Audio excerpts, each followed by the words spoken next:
연산동 도화선입니다. 도참설이 그렇게 그 예언설이라고 예언설이라고 하면 되거든. 예언설.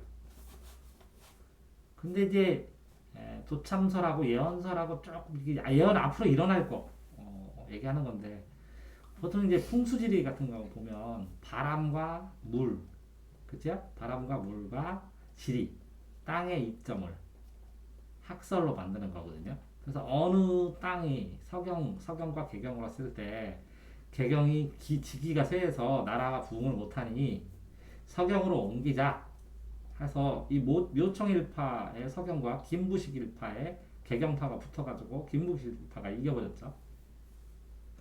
이렇게 풍수지리설처럼 도참설, 예언설, 도참설이 이렇게 퍼져가지고 민간 신앙처럼 해서 내려오는 거예요.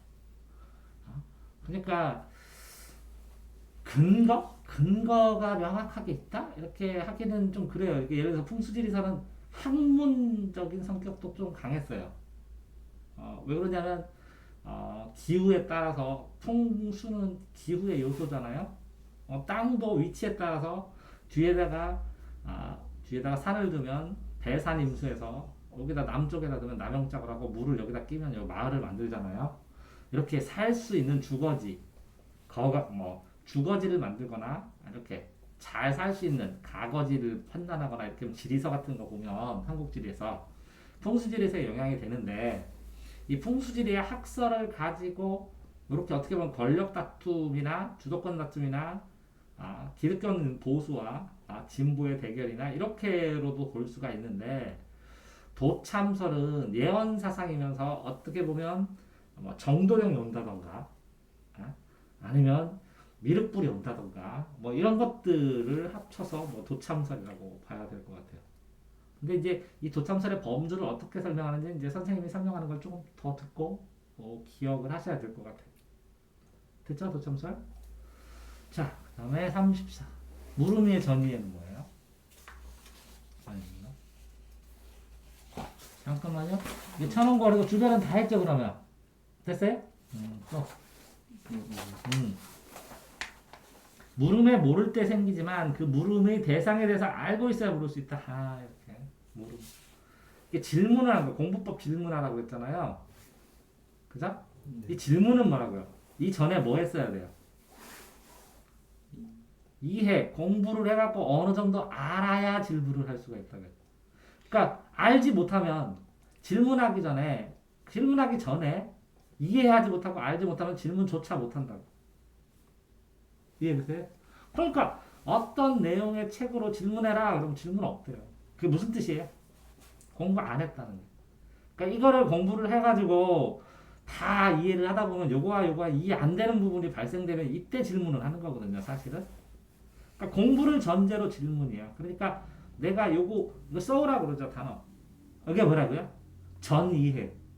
그것들을 한 번쯤 이해하기 위해서 뭘 했어요? 읽었어요. 읽은 다음에 질문을 해요. 질문을 하면, 설명을 하면 읽은 걸 바탕으로 해서 공부가 돼요. 그래서 내가 교육시키는 방법이 이걸 읽어라. 읽어서 모르는 단어라도 뽑아라. 그럼 단어가 뭐예요? 실마리. 이 단어를 모르면 이 근처는 이해하기 쉽지 않았구나. 그러면 이 실마리의 단어 근처를 이렇게 설명을 해줘요. 이렇게. 그런 다음에 다시 읽어라.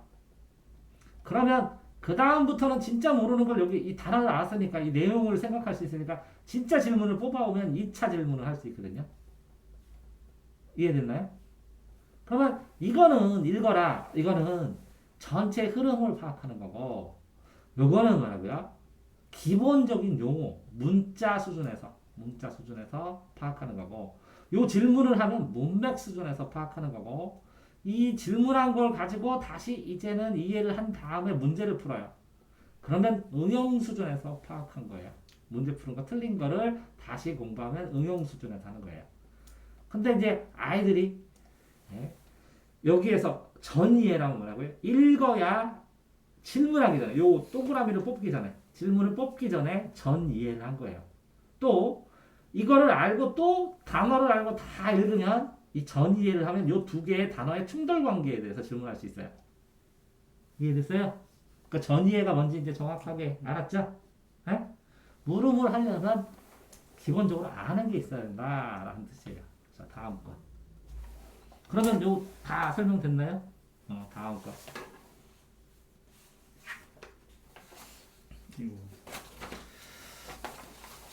자, 생명과학의 정리해서 유전적, 생리적, 생화학적, 열화학적, 대사적.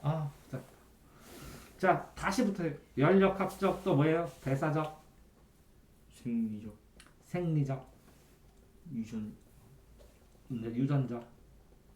네. 생화학적, 생화학적.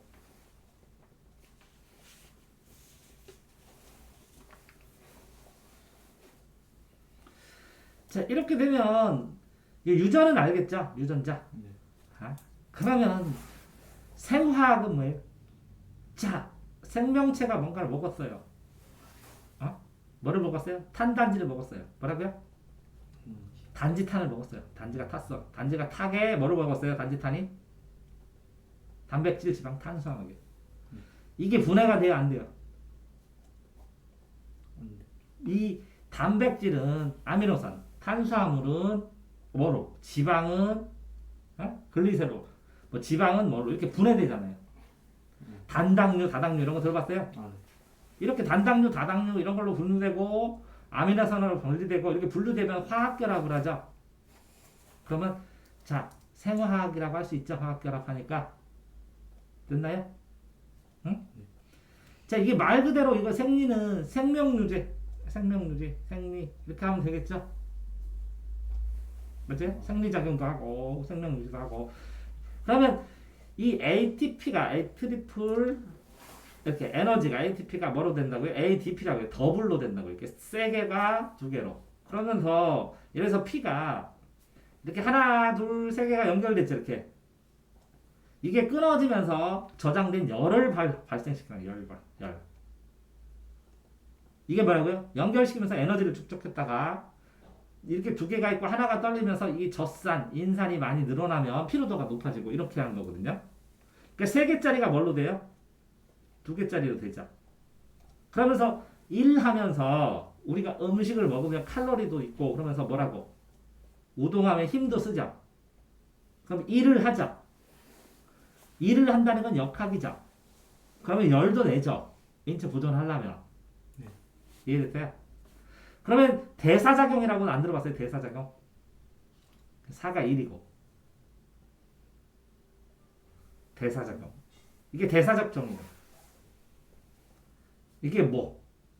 똥 싸는 일, 뭐 밥 먹는 일, 무슨 일 이런 게 이게 대사작용 아니에요? 들어봤죠? 그러니까 이렇게 생명작용을 분야별로 나눴을 때 유전학은 또 별도겠죠. 생화학도 생물과 화학이 결합되는 거죠. 이게 생리는 생리의학과 많이 관련되겠죠. 호르몬이나 뭐 이런 것부터 생리의학. 안 그럴까요? 이거는 유전학이고 유전학도 많이 관련되겠지만 이건 생화학, 생물화학이고 이거는 생리의학과 관련되고 이 연력학은 이 인간의 일을 물리적으로 계산하겠죠. 역학적으로. 그죠? 인체 힘, 인체 구조 이런 것도 그렇고. 그러면 자, 책에도 화학, 그죠? 물화생제형, 물, 화, 이거 생명, 이거 유전하고 이거는 그냥 생명을 되게 그죠? 뭐 지구과학은 생명체하고 지구과학은 좀 그렇죠? 우주를 떠나고 그래야 되니까. 근데 지구 안에서 뭐 이런 거 하면 되는데, 자, 찜찜하니까 대사적 한번 찾아보겠습니다. 대사적. 뭐라고요? 대사적. 대사적. 나는 그렇게 이해했는데, 대사적. 자, 대사적 암치료법, 대사적 치료법, 대사적이라는 활동이 있네, 그죠? 대사적 이해. 그러면 이제 어학사전 보는 게 낫겠네요, 그죠? 한자로 보면 편한데 대사적 활성화 반응, 생체 내의 일 약물 극성으로 이런 대사 반응, 대사적 자체, 대사물질, 대사, 연극은 아닐 테고, 연달은 아니고, 부여도 아니고, 그죠? 대사적인 측면, 대사. 뭘 찾아야지? 대사적 반응 이렇게 쓸까요?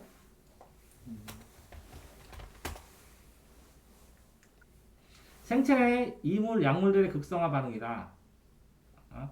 뭔가 들어왔을 때. 그럼 이건 반사한다. 반사적 과정 이런 건데 대사 반응이 그죠? 유독화, 독성화 반응. 반응을 하는데 대사 반응. 그러니까 어떤 거에 대응해서 일을 하는 것. 뭐 이런 정도로 될 텐데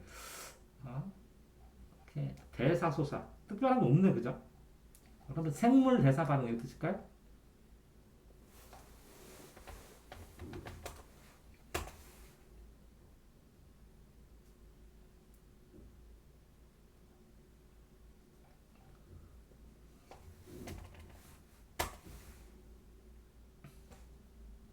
독백도 아니고 남의 나라도 아니고 그죠? 생물의 몸 밖에서 섭취한 영양물을 몸 안에서 분해, 합성, 생명체 물질로 쓰이는 거. 에너지를 생성하고 필요하지 않은 물질을 몸 밖으로 내보내는 게 대사라고. 똥 싸고 오줌. 됐어요? 여러분 된 거죠? 맞지? 네. 그러면 이거는 뭐라고요? 에너지를 생산해서 운반하는 과정. 그 에너지가 열내는 과정. 그쵸? 이거는 에너지를 생산해서 생체 리듬을 유지하는 거. 이거는 생명체를 만드는 거. 그죠? 그 에너지 생산하는 과정을 디테일하게 다 얘기를 하고 나누고 하는 걸 보면 생화학 과정 분리돼서. 이걸 쓸 때 힘을 쓰고 하는 거는 물리와 관련돼서 열 역할 과정. 다 되나요? 자, 응보적 관점은요. 관점은 바라보는 지점이거든요. 바라보잖아. 그러면 생각하는 기준 이것도 되고 생각하는 기준. 어떤 거를 관점, 어떤 거를 출발했을 때 생각의 기준, 판단의 기준 이런 거예요. 자, 이런 거 보면 책이 있었을 때 이거를 작가가 쓰는 걸 기준으로 하면 작가 표현론이고 이걸 독자가 보면 독자 효용론이고 이걸 시대에서 보면 시대 반영론이고 이걸 신화적 기준으로 보면 신화적 관점, 신화적 비평, 원형 비평 이렇게 해서 얘기하는 거거든요. 이 책 구조 자체를 보면 구조주의, 절대주의라고 하는 거고 똑같이 산이 이렇게 쓰면 이렇게 보는 절벽의 기준과 이 기준은 출발점, 이 기준점에 따라서 보여지는 게 다르죠. 이해된다요? 그랬을 때 이렇게 보는 관점이 뭐냐면 응보적이에요. 응보는 응답하고 보답한다. 응보한다. 그러면 응답하고 보복한다. 응보적 관점이 그런 거야. 대응을 보복적으로.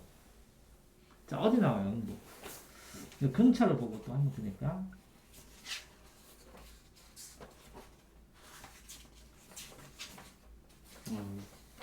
자, 이렇게 봤을 때 응보적 관점. 자, 사형제도죠. 사형제도. 사형제의 주제 뭐뭐뭐 있어요. 응보하고 범죄 예방적. 이 대응해서 이건 보복하다는 거예요. 보복해서 대응해서 보복하니까 응보하니까 내 팔을 자르면 너도 팔을 자른다. 이게 응보적 관점이에요. 이해되세요? 얘가 도둑질했다. 그럼 응보로 도둑질은 3년, 살인은 10년. 이렇게 형량이 다 다른 거예요.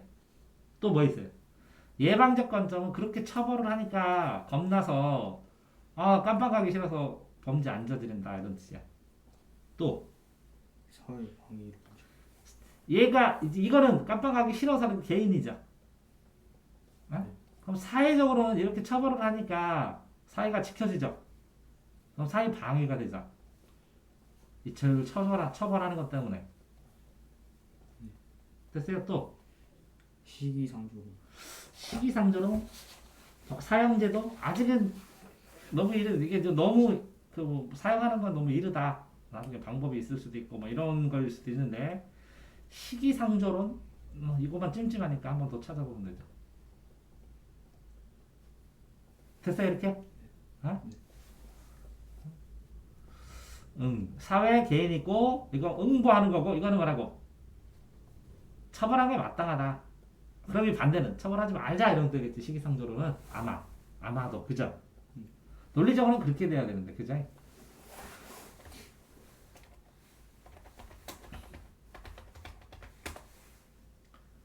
백과로 가야 되나? 시기상조 기간인데 그죠? 시식백과로 가야겠죠.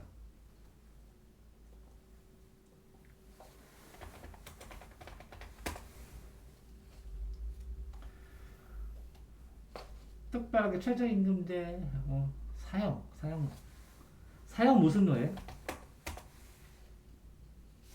이게 사형제도.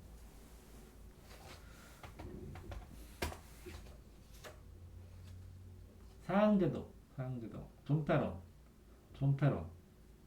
그죠? 요거 보면 안 나오면 쉽지 않겠지, 그죠? 폐지론, 존치론, 사형제도가 있는데, 사형제도 폐지론 주장, 폐지론. 사형제도 반인도주의다. 그래서 폐지해라 라는 거고, 존치론은 계속 이어라 라는 거네, 그죠? 어? 네. 여기다 사형제도를 폐지하는 것은 시기상조라. 이게 시기상조론이겠네. 사형해라 이런 뜻이겠네. 이해되세요? 아마 시기상조론이. 다른 국가들이 사형제를 폐지한다고 하더라도 우리나라 실정에 사형제도를 존치해야 하며 사형제를 폐지하는 건 시기상조다. 이게 시기상조론이니까 아마 이렇게. 됐어요? 핵심만 딱 보니까 오해할 수 있어서 한번 살펴본 거예요. 됐나요? 네. 다음. 입신양면은 그래요? 입신어 양명어 후세. 입신어 양명어 후세. 효지 종야라 이렇게 돼요. 야, 신체의 발부, 신체 발부, 신체 발부는 신체를 시작하는 것은 신체 발부, 불감 회상이 신체에서 발생된 거나 아니면 뭐 그 머리서랍 같은 것도 그 훼손하지 않는 게 효의 시작이라고 했어요. 뭐라고요? 훼손하지 않는 게 효의 시작이다. 효는 백행지 본야야. 근데 100가지 행동의 근본이 뭐라고? 효야. 본은 뭐라고? 백행지 본야라고. 뭐라고? 100가지 행복의 근본이다. 백행지 본. 지는 뭐뭐의 본야라. 본이다. 본야라. 이렇게 붙여줬어요. 이해되세요? 효는 백행지 본야인데 신체 발부는 신체 발부. 부모, 신체는 부모에게 받는 것이라 불감회상. 감히 해석하지 않는 것이 효의 효지시야야. 불감회상이 뭐라고? 회상. 훼손하고 상처받지 않는 게 효지시야야. 효의 시작이야. 그러면 효의 시작이 됐죠. 효지시야. 시작이다. 근데 그러면 효의 마지막이 뭘까? 입신어 양명이 효지 종이하다. 효의 마지막이라고. 종. 그래서 시종이야, 시종. 효의 시작, 효의 종. 그러면 입신은 뭐야? 몸을 세워서. 됐어요? 그러면 공자가 14생가의 입지라고 했죠. 뜻을 세운다, 입지. 그죠? 뜻을 세워서 몸을 세워. 입신, 양명. 그럼 이름을 드날린다. 드날리려. 그럼 이름 유명하게 되고 몸을 세워서 이름 유명하게 되면 효지 종이야. 효의 마지막이라고. 부모가 좋아해서. 이해되세요? 그러니까 신체를 훼손하지 않는 게 효의 시작이고 뭐라고요? 효는 100가지 행복의 기본인데 신체를 안 회상하는 게 감히 회상하지 않는 게 효의 시작이고 몸을 세우고 이름을 후세에 널리 알리는 게 효의 마지막이라고. 됐어요? 자, 종친에는 그 송씨가 송가 가문의 사람들 남자들 종현 여자도 돼요. 요새는 가입도 할 수 있어요. 근데 이제 결혼하고 그러면 종친회가 있어요. 법인처럼 모임이 있어요. 종과 법인 만들고 그런다고. 왜? 조상들이 물려받은 재산 법인 재산으로 해가지고 제사도 지내고 보통은 제사를 지내고 같이 친목도모하고 그래요. 그래서 예를 들어 송씨. 근데 이제 이렇게 할아버지가 있으면 이렇게 이렇게 종손으로 내려오는 할아버지 밑에 이렇게 또 이렇게 내려가죠. 이렇게 되면 이게 무슨 파 이렇게 파를 만들어요. 그래서 이 종친에도 있고 이 전체를 다 모이는 대종친에도 있고 파종친에도 있어. 무슨 파. 근데 딱 선생님이 문이공파거든. 문이공, 문정공 뭐 이렇게 파들이 있거든. 송씨도. 이해됐어요? 그랬을 때 이건 대종친에. 이거는 송가가 다 모여. 그런데 여기는 예를 들어 송도 여산송씨가 큰 집이고 원진송가가 작은 집이거든. 여산송 씨 대종친에, 은진송 씨 대종친에 이렇게 있어. 은진송 씨 대종친에서 무슨 파 이게 몇 개 막 한 20개 정도 돼. 이해됐어요? 그래서 종친이 알겠어요? 그러면 세일사라고 그래. 1년에 한 번씩 제사도 지내기도 하고 조상들 지내기도 하고 제사 모여서 지내기도 하고 그래요. 그러니까 예를 들어서 저기 서산에 가면 300년 전에 돌아가신 조상님 산소가 있어. 묘소. 그거 묘소를 제사를 지내러 요 후손들이 다 모여. 뭐라고? 이 제사를 몇 년 지냈다고? 300년 지냈어. 그냥 가면 여기 이제 무덤이 있는데 요 분 제사를 지내기 위한 산이 따로 있어요. 그 산. 여기서 사람들한테 빌려주고 돈을 받아. 그걸 모아갖고 제사를 지내는 거야 매년. 이해됐어요? 장난 아니더라고 가봤더니. 그래서 여기서 산직이라고 여기서 이걸 지내지는 이 제사를 주관하는 집안이 있는데 여기에 3대째래. 오 짱이었어. 이해돼서? 오 300년 전 무덤에다 절하고 진짜. 야 세상에 전통이란 게 무섭긴 하겠구나. 됐다요? 정치네. 자 그다음에 뭐냐 음양관계 정치네 그 근처 가봐. 필요한 거 다 해줬어? 조사? 정치네 써 있는 거. 근처 모르는 거. 입신어 양면 다음에 정치네 중심으로 우리 의식 여기 제사 매장 문화 다 됐죠? 또 여기 있는 거. 어디 있어? 서로 다르기 때문에 상대방 이제 음양이라는 게 이렇게 원래는 이제 혼돈인 무국에서 나오는 거거든. 아무것도 없는 상태에서 이렇게 해서 요게 태극이 나오는 거거든. 그러면 이건 양이니까 불이야 불. 이거는 음이니까 물이야. 물은 아래로 흐르고 불은 위로 흐르는 거야. 음양이야 이게. 됐어요? 이 불은 남자 성격이 강해요. 남자 성격. 이 물은 여자 성격이 강하고. 그럼 이 여자 성격은 안정적인 거야. 이렇게 두 개로 되어 있어. 표로 치면. 태극기로 보면. 남자는 하나로 되어 있어. 그러니까 부러지고 싶은 거야. 이해돼요? 자, 그런 상황에서 이렇게 혼돈의 상태가 음양으로 나누어지면서 이 두 개가 상극이지. 서로 극이야. 음양관계가. 그죠? 근데 둘이 성격이 남자는 여자 성격 없고 여자는 남자 성격이 없어서 이게 상극만 넘어서 조화를 이루면 상생을 한다는 거야. 서로 잘 살고. 자, 음양관계라는 게 그런 거 있죠. 음양관계가. 음양이. 에? 자, 뜨거운 거 음은 그늘이고 햇빛은 양이지. 햇빛이 양이 없으면 음이 있겠어? 없지. 차가운 거는 차가운 것만 있으면 느끼겠어. 뜨거운 게 있으니까 느끼지. 그러니까 서로 극이지만 서로 보완할 수 있고 이거는 차이야. 차별이 아니라 서로 달라. 남자 여자는 관계는 차이가 있으니까 차이 나는 대로 다루면 되잖아. 근데 이거를 특별한 이유 없이 구별하는 거야. 남자만 돼, 여자만 돼 이렇게. 왜? 특별한 이유가 있으면 모르겠어. 이런 거면 여자만 애기 낳으라는 법이 있어? 이게 구조가 그렇잖아. 그러니까 이런 건 특별한 이유잖아. 특별한 이유 없이 차별하는 그걸 남녀 차별이라고 해요. 차이를 구별하는 거. 원래는 차이를 구별하는 게 맞는데 특별한 이유 없이 하기 때문에 차별한다. 그러니까 차이는 인정하라는 거예요. 다 됐어요? 자, 다음. 자, 과학기술 지상주의는 자 보세요. 환경오염이 되지.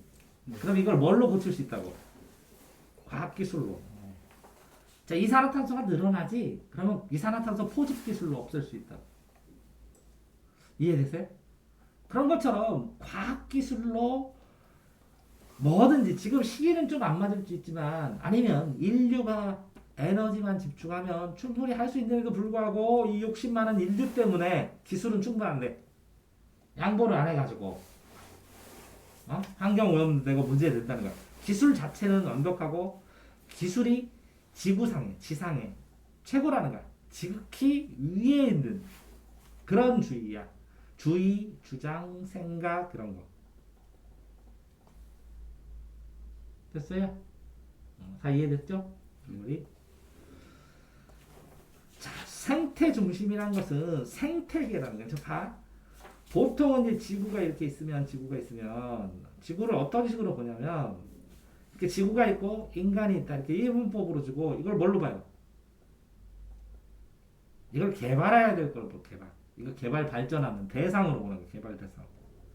근데 이 전에는 안 그랬거든. 지구 이렇게 이 땅이 누구 거야? 인디언이 뭐라 했지? 이 땅이 인간의 것이 아니라고 했잖아. 이 자연 속에 나도 뭐라고? 자연 속에 일부일 뿐인데, 그치? 내가 이 땅을 소유한다는 게 말이나 되느냐? 그러니까 내 이 땅 좀 팔으라고 그러니까 인디언들이 자연 속에 나는 이 생태계 속에서 나는 일부일 뿐인데, 아니요? 생명계 속에서 지구도 하나의 생명체인데 이걸 어떻게 사고 파냐고. 그냥 빌렸을 뿐이고 얻었을 뿐이지 고맙게. 이해돼요? 네. 그러니까 생태 중심주의야. 이건 뭐라고 써 있어? 전일주의. 전체를 하나로 보는 거네. 전체 생태계 하나로. 근데 이거는 뭘로 봤어요? 지구와 인간. 이거는 뭐라고? 개발해야 될 대상이고. 안 그래? 자연 속에 살지만 요거는 내가 마음대로 할 수 있는 정도인데 이걸 마음대로 안 된다는 거예요. 그 속에서. 됐어요? 전일주의에 보고 싶어?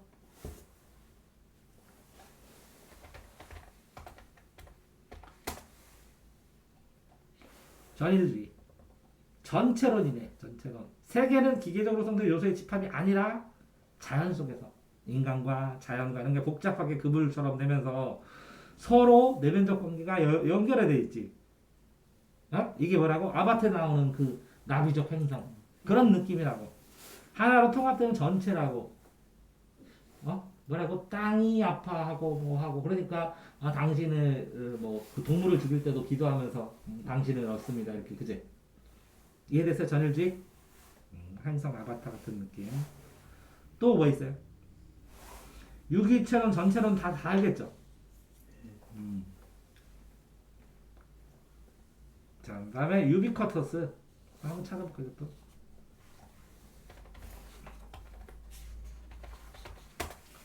심심하게 하는 것보다 찾아보는 게 낫죠? 네. 언제나 편리하게 컴퓨터 자원을 활용할 수 있도록 현실과 가상을 결합시켰다 이렇게. 현관문에서 컴퓨터로 연결시키고. 유비쿼터스 정보망이다. 맞는 정보통신. 언제든지 단말기 콘텐츠를 연결시켰다. 터치 스크린 뭐 이런 걸로. 됐어요? 센서 기술로 이동, 자율 인식, 스마트 기기로 스마트 소형칩으로 상황 인식, 무선 통신, 그죠? 마이크로 전자로 통신, 사물과 사물 공간 연결한 거, 도시, 복합 기술로 지능 인터넷 연결한 거. 자, 정보통신 기술이 자동차나 아파트나 유퀴즈나 병원이나 이렇게 전부 다 연결된다는 거죠.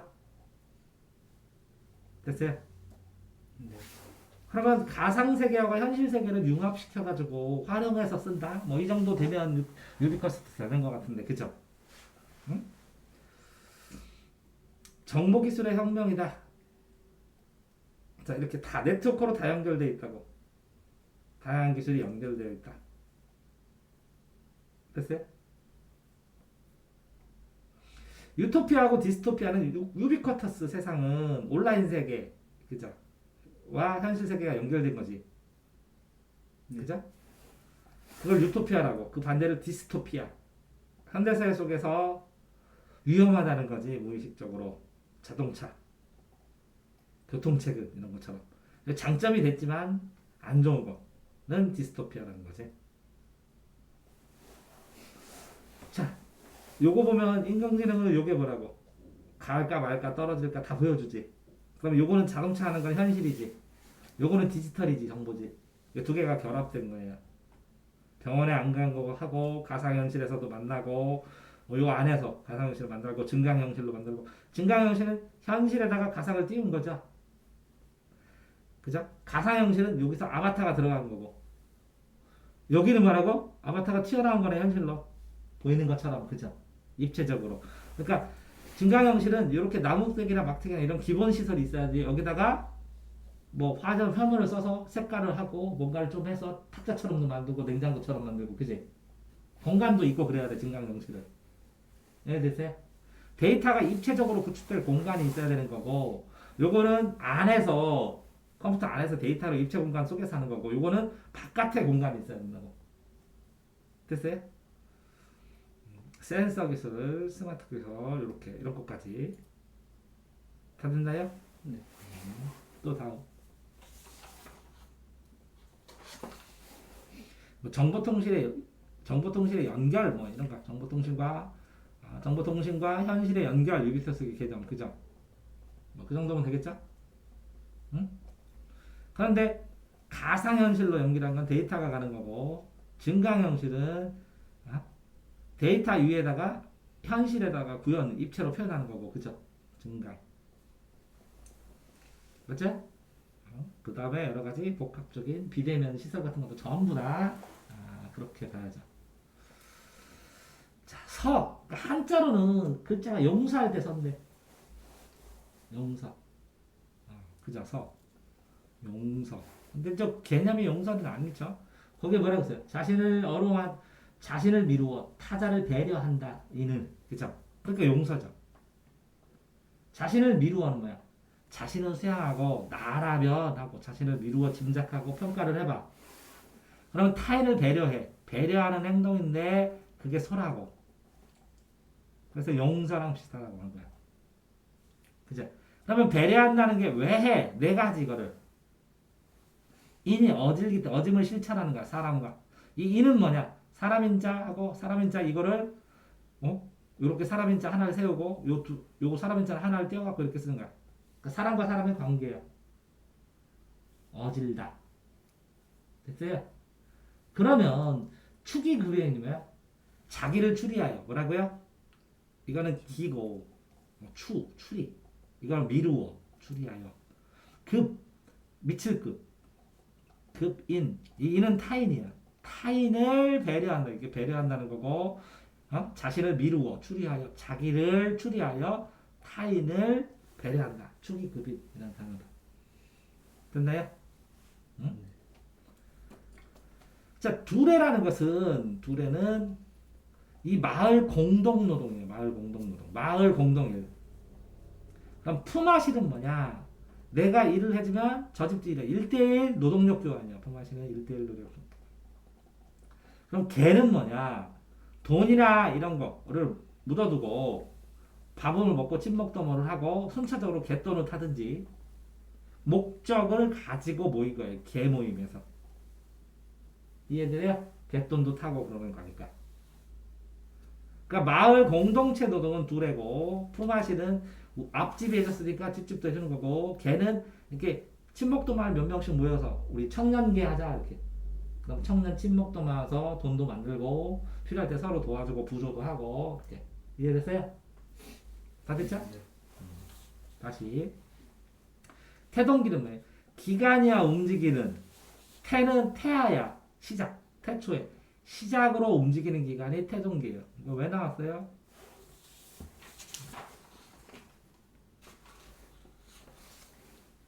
근로의 열악한 위치. 왜? 자본주의가 처음 시작했을 때 자본주의는 뭐야?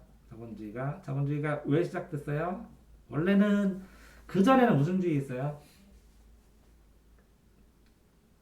그거잖아요. 자본주의 전에는 뭐였어요? 상업주의 아니었어요? 상업주의도 뭐 길도 이런 거 있지만 자본주의가 돼서 그 전에는 뭐라고요? 수공업에서 공장제 수공업이 됐지. 맞지? 그러다가 공장제 수공업을 하면서 이게 뭐라고? 증기기관이 발명해서 대량 생산하고 대량 판매를 하게 되잖아. 그러면서 이 돈 번 사람이 자본가가 됐잖아. 대자본. 이해돼? 그래서 이 자본이 뭐예요? 자본. 돈도 되지만 생산시설의 소유에 따라서 이 생산시설을 많은 사람은 부자, 무르주아지. 이게 없는 노동자는 피나게 일하는 프로레타리아. 이런 식으로 나뉘었잖아요. 이게 자본론이는 계급 투쟁이 됐고 그래서. 그러니까 이 자본주의 초기에는 뭐라고요? 노동자의 위치를 해서 이 산업혁명 시대에 요 산업혁명 이게 공장 증기기관 발명한 산업혁명 시대에 영국에서 막 이 열악한 데에서 소년들 막 일하고 성냥팔이 소년 막 맨발로 성냥팔로 다니고 그 시대 막 폐렴도 많이 걸리고 이렇게 노동권 인권이 안 됐었죠. 왜 그러냐면 투표라는 게 옛날에 말 살 수 있는 중장보병, 말 사고 무기 살 수 있는 사람에서 그죠? 시장에 있는 시민, 부자들, 상인들만 시민이라고 했어. 삼부에서 이렇게 평민들이 이렇게 귀족이나 부자들에서 시장에 있는 시민으로 늘어났고 그 다음에 뭐라고? 그 부자야 이게. 얘가 부르주아지 어떻게 보면. 얘네들이 더 권한을 늘리기 위해서 평민 남자까지 늘린 거 아니야. 투표제를. 그러다가 여자까지 늘리자 이렇게 된 거 아니야 선거제도가. 그러니까 이렇게 확장되는 상황에서 이 사람들이 거의 자본가가 됐잖아 부자들이. 그러면 이 사람들은 전부 다 뭐 됐어? 노동자가 됐지. 왜? 앵클로저 운동이나 이런 걸 보면 도시에 있던 사람들이 시골에 있던 사람이 도시로 다 온 거 아니야. 그래서 공장 취급하고. 그러니까 공장 막 오염되고 뭐하고 싼 노동 임금에 대량으로 생산하고 막 그런 거 아니야. 그랬을 때 막 이 산업혁명 시대에 막 보면은 방도 없어서 이 줄 잡고 서서 자고 막 별거 다 있어. 이렇게 인터넷으로 찾아보면 자료 찾아보면. 그러니까 노동자의 자격이 굉장히 이 자본주의 태동기에는 굉장히 열악했다.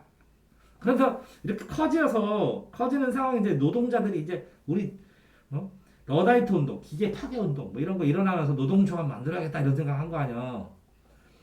왜 기계 있으면 난리 난다. 지금 AI 있으면 난리 난다는 것처럼 러다이트 운동에서 그 기계 다 부셔버리자 그러다가 우리 모임 좀 만들자. 그래서 노동조합 만들고 노동자들이 투쿠푸거리 있으니까 우리 노동 권한, 노동 상권도 만들자. 단체도 만들고 협의도 하고 데모도 할 수 있는 권한도 만들자. 이렇게 해서 확장된 거 아니야 급격하게. 왜? 우리나라 근더기에만 해도 노동자들 막 분신자살하고 굉장히 힘들었잖아. 지금도 힘든데. 그러니까 초기에는 태동기에는 힘들었다는 거지. 됐어요? 다음. 태동기 알겠어요? 그런 거 있어요. 공직자의 정의와 종류. 공직자는 공공기관에서 일하는 이 직무를 맡고 있는 자가 공직자겠지. 그럼 이제 공무원법 같은 거 보면 공직자 종류 나오겠지. 근데 공직자 되게 많아. 정부에서 하는 공무원, 교육공무원, 경찰공무원, 소방공무원, 행정직 공무원. 공무원 엄청 많아. 공무원이 공직자예요. 그러면 이 공무원 했을 때 뭐 구급 공무원부터 여기 구급 제일 아래부터 시험 보고 여기도 공무원 말고 준공무원 신분도 있어. 공공기관에 일하는.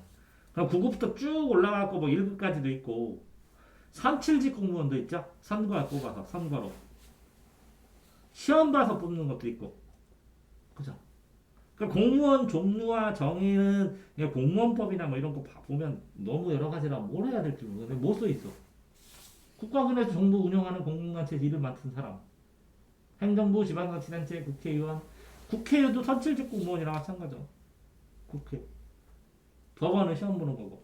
됐어요? 또 신미주의는 아름다움인데 아름다움 절대적인 아름다움을 추구하는 게 신미주의인데 뭐라고 써 있어? 절대적 신미주의. 미술 같은 거, 음악 같은 거. 그 예술이 최고다. 예술지상주의. 과학지상주의랑 똑같죠. 지상주의. 예술지상주의. 과학을 바꾸고 과학자리에다 예술 집어넣는 거고 지상주의. 과학이 모든 걸 해서 과학이 최고다. 그러면 예술지상주의가 절대적 신민주의겠죠? 그죠? 이 자리에 과학 집어넣으면 과학지상주의 이렇게 되는 것처럼 예술지방주의는 아름다움의 감각 이게 절대적이고 이게 예술이 지상 최강이다. 예술로 모든 판단 기준을 삼아야 된다. 이게 예술지상주의겠죠. 또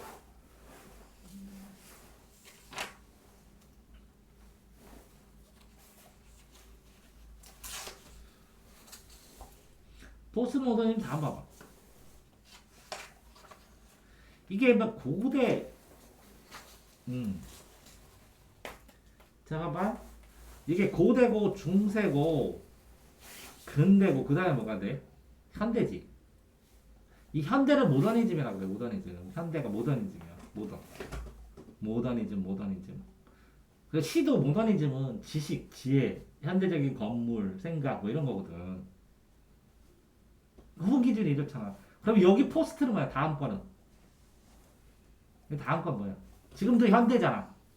근데 앞으로 경향성, 앞으로의 미래지향성을 내는 현대적인 요소들이 뭐야? 이게 포스트 모더니즘이라고. 그러니까 여기는 뭐라고 있어? 포스트 모더니즘 뭐라고 써 있어? 보상의 지금 대안 없이 기존 질서 가치 체계를 지금 있거잖아. 지금 거하고 그 다음 나갈 거. 상업주의, 작가 정신을 중시하는 미적 가치 상업주의를 강조하면 예술적 사수성 회성 이렇게 되잖아. 그러면 포스트모더니즘은 현대 거 있지, 그치? 현대 거에 대응되는 이게 뭐냐 이렇게 물어보면 이거 여기 있는 거 옛날 거 갖다가 이렇게 하면 안 돼. 이런 얘기죠. 그 문제점. 또, 야, 이게 포스트 모더니즘이라고 하면서 현대적인 거보다 더 발전되고 하면서 상업주의를 적나라하게 드러내면 안 돼. 뭐 이렇게. 이해되세요? 어? 그러면 여기는 뭐예요?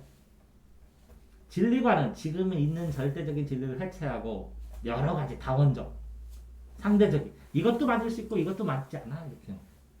그러니까 이게 너무 복잡하지. 아, 어쨌든 현대에 있는데 미래적인 거래. 그럼 이거 굉장히 다양하게 이것저것 사람들이 얘기하겠지. 그래서 포스트 모더니즘은 무엇인가라는 책에서도 명확하게 구분을 못하는 거야. 어? 근데 이런 논의가 필요하긴 하겠지. 왜? 과거하고 현대만 논하냐? 현대하고 미래도 논해야지. 그래 방향성이나 지향성을 잡을 수 있지. 그러니까 포스트 모더니즘 무엇인가라는 의미는 합당하고 필요한가가 되겠지. 거기서 따졌을 때 또 뻔한 거지. 그러니까 보통 고전파 반동이 낭만파 반동이 사실. 자 보세요. 고전파는 이성을 중시해. 이성. 고전은 뭐라고 이성. 그래서 형식적인 틀을 만들었어. 이성. 그래서 내용을 만들었어. 내용. 고전파는. 그래서 뭐 누구의 음악의 아버지, 미술의 아버지 이런 건 고전파예요. 고전파. 됐어요? 이 사람들이 야 형식만 최고냐 이게 낭만적으로 좀 이성 감성도 좀 넣자. 야 형식 말고 여기다가 변형 파괴도 좀 넣자. 이제 이 내용도 좀 자유롭게 좀 확확확 좀 바뀌자. 이게 낭만파예요. 그래서 낭만파 음악 뭐 이렇게 고전파 음악 낭만파 음악 이거는 좀 낭낭낭낭 자유롭게 가면 이거는 딱딱 틀에 접혀가지고. 근데 이 고전파가 있으니까 낭만파가 나온 거 아니냐? 아? 탄탄한 틀을 중심으로 강화된 변화가 나온 거 아니냐? 응용이 나오고. 그랬더니 너무 낭만적으로 가니까 뭐 이런 게 있어. 완전 사실주의로 할 거야. 이렇게 한 거야. 그러면 다시 뭘로 갔어? 감성을 절제하고 뭐라고? 이성으로 갔죠? 변형을 절제하고 사실적으로 쓰이는 형식의 틀을 잡았겠죠? 다시 내용적인 있는 그대로를 썼죠? 근데 이 사실주의가 끝장나는 사건이 발생해. 뭐냐? 사진기가 발생해서 그림은 뭐야? 사진기로 찍어버리면 되는데 녹음기가 발생되니까 녹화 사실적으로 하면 뭐해? 그냥 더 녹화해서 똑같이 틀어놓으면 되지. 완전 사실이네 이렇게 된 거야. 이해됐어요? 네? 그래서 고전파 반동을 뭐라 그래? 낭만파 반동을 사실주의. 사실주의 가면 그럼 어떻게 됐냐? 빛의 인상. 아, 사과가 빨간색이 아니라 보라색이요. 이해돼요? 느끼는 인상대로 그리든지 그게 인상파야. 추상적으로 그리든지 그게 추상파야. 어? 코를 뒤에다 붙이고 막 이렇게 빛이나 추상이나 이런 걸 봤어. 봐봐. 요거는 이성이고 이건 감성이고 이건 이성이지. 그럼 이건 뭐야 다? 감성 아니야? 이성 다음에 감성이고 이성 다음에 또 감성 아니야. 그러니까 다음번엔 또 뭐 올 거야? 이성. 이성이 온다 라는 말도 있고 아직 감성이 다 안 퍼졌다. 감성이 폭발해야 된다 라는 말도 있고 이게 뭐라고? 현대미술은 이 비추상미술에 넘어가고 추상적이잖아. 현대 굉장히 아직도 이 현대미술 비추상 여기 안 벗어난 거 아니야? 그지? 시를 써도 추상적으로 어렵고 음악을 해도 이게 무슨 뜻이야? 그러니까 알아서 해석해. 그지? 그러니까 이게 싹쓸이라는 이게 뭘까? 이게 빅데이터일지도 몰라. 빅브러더, 빅데이터. 하나로 싹쓸이 돼서. 이거는 빅데이터를 자유롭게 생적으로 그 빅데이터 안에서 또 자유롭게 활용할 수도 있는 거고. 뭐가 나올지 모르잖아. 이게 포스트 모던이야. 그러면 빛, 추상, 대지 미술, 설치 미술 이런 거 다 현대 거거든. 그치? 그런데 이렇게 대지 미술, 설치 미술 하면서 뭐 상업성을 떼가지고 광고도 하고 패러디도 하고 그러면서 돈 버는 거 포스트 모던이라 아니다. 막 논란이 많겠지. 이거 대략적으로 이건 알겠어요, 이제? 에? 네. 자, 또 유희왕 알아요? 유희왕? 에? 연애가 왜 생겼어요? 연애? 사람들이 생산을 하고 생산물에 뭐가 남았어요? 잉여 생산물이 남은 거야. 남는 생산물. 잉여 생산물을 가지고 이제 굽는 건 다 돼. 예? 굽는 건 안 돼. 안 굶어도 돼. 그러면 뭐라고? 모여서 회의하면서 먹으면서 연회하면서 뭐라고요? 아, 우리 왜 살까? 이런 논의하고 그런 거야. 그게 뭐라고? 철학이래. 철학. 그러면서 인간은 뭐라고? 유희적 존재, 놀기 위해서. 놀기적. 그러니까 인간은 게임 애들 하는 거 보면 유희적 존재 맞는 것 같아. 응? 재밌는 일이 있어야 되고, 재밌게 살아야 되고. 그치? 놀이적 존재야, 인간은. 안 그래? 놀이 문화가 발전하고 놀고. 그 연애에서. 이 연애에서는 철학이 발전, 생각이 발전하는데, 인간 있잖아. 배고프지만 않으면 뭐해? 놀아. 게임도 하고, 수정도 하고, 쓸데없이. 됐어요? 자, 민본 사상은 백성이 근본이다. 위민 사상은 이 백성 이거 빈이야. 이것도 백성이야. 백성을 위로한다. 위로하는 정식 위에서. 그냥 민본 백성이라는 것은 민본 민이 국민할 때 나라의 구성 요소야. 국가주의가 있는 백성 그러면 신하 백성 일제지 왕 신하 백성 이런 개념이야. 국민은 국가주의고 또 뭐 있어? 시민은 그죠?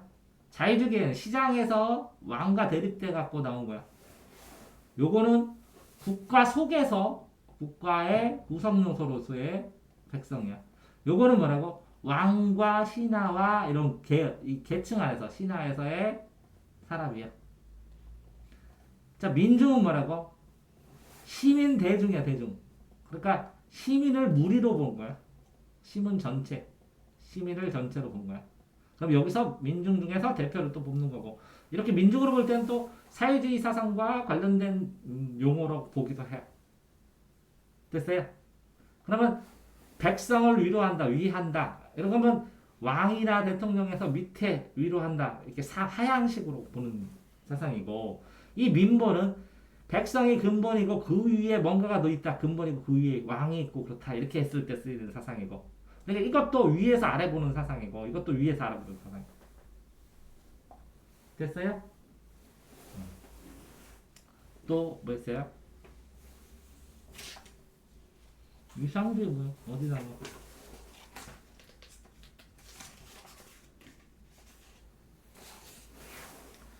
이상주의 이해관계 조정하여 조화 쉽지 않지. 이상사회라는 건 이상. 이론적으로 상상했을 때 최고의 국가가 이상주의야. 자, 보통은 너 이상이 뭐 있냐 이게 제일 높고 그 다음 뭐 있어요? 꿈이 뭐냐 이렇게 하는 거고 꿈보다 더 높아요 이상은. 또 뭐라고요? 희망이 뭐냐 이렇게 물어보는 거고 그 다음 뭐 있어요? 너 목표가 뭐냐 이렇게. 단기 목표 장기 목표. 예를 들어 목표는 1등급 희망은 서울대 에? 서울대 이렇게 잡는 거라고. 꿈은 뭐라고? 유명한 정치인. 이상은 뭐라고? 남북한 통일. 아니면 한국 사람이 아니는 지구인으로 되기, 지구 평화, 지구 평화를 위해서 노력하겠다. 단계 알겠어요, 이렇게? 네. 그러면 세부 단계 1등 하기 전에 그 전 단계 이렇게 만드는 거예요. 그럼 이상은 뭐라고? 그러니까 전체 시스템이나 사회나 이런 것들 지극히 이론적으로 상상했을 때 최고의 상태, 이 이상이다. 봐봐. 평화 상태. 됐어요? 최고의 상태. 이론적으로 최고. 구상주의는 뭐예요? 구성주의는. 그것들이 구성해서 묶였지. 이해돼요? 어? 그러면 이거는 뭐라고? 이론적으로 최고의 상태인데 이거는 구성해야 되니까 이거 갖출 구자예요. 구조.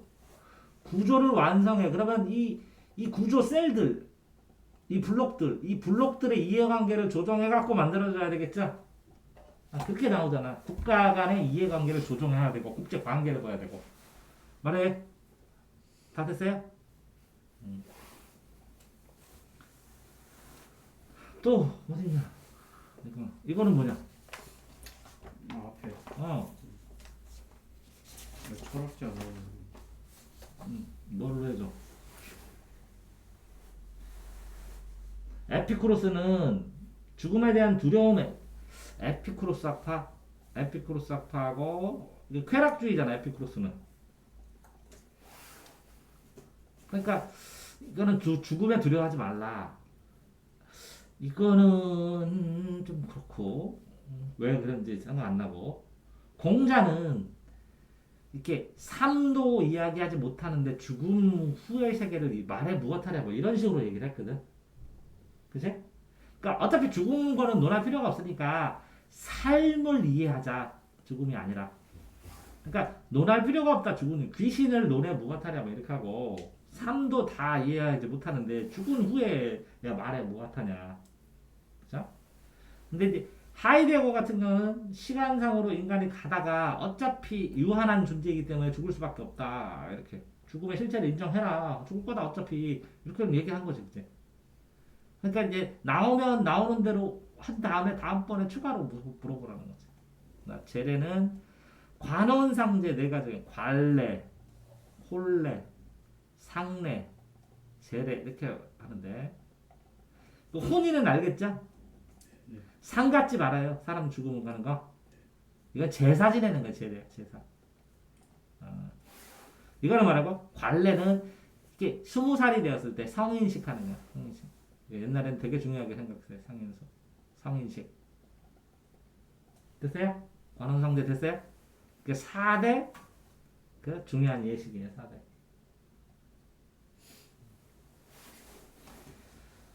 효윤리의 호혜성. 어디 나와요?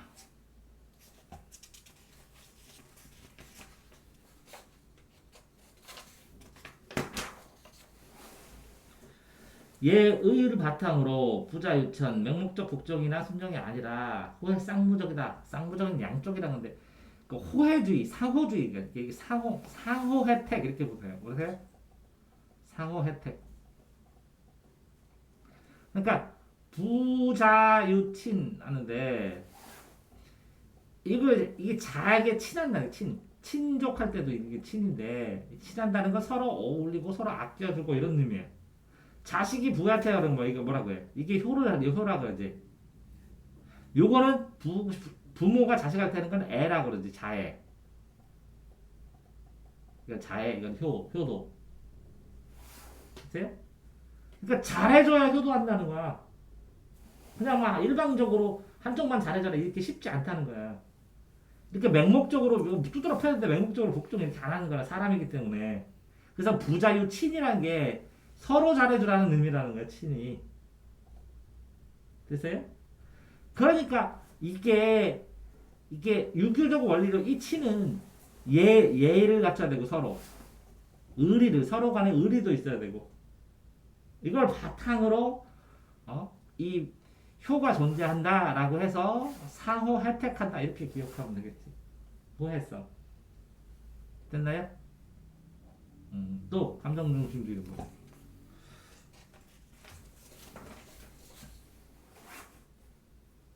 고통을 감수한 능력을 존재. 그냥 감정으로 능력이 있다는 거죠, 그죠? 고통 감수하는 싱어 이익과 평등 이익만큼 이익 보려고 고통을 감수한다는 거지. 공부해서 참는다고 참는 만큼 이익이 커지니까. 됐지? 근데 고통을 참는다고 이익하고 안 맞게 이익은 조금 보고 고통만 강화하면 안 되겠지. 됐죠? 그러면 너는 고통을 감수해라 라고 하는 건 차별하는 거라는 거지. 이익도 없이. 그런 얘기를 써줍니다. 됐어요? 그러니까 이 고통을 인지할 수 있다라는 게 이 고통이 뭐라고? 도덕과 결부된다. 도덕적인 능력이 있다. 이런 의미도 있다는 거지. 됐나요? 오늘은 여기까지.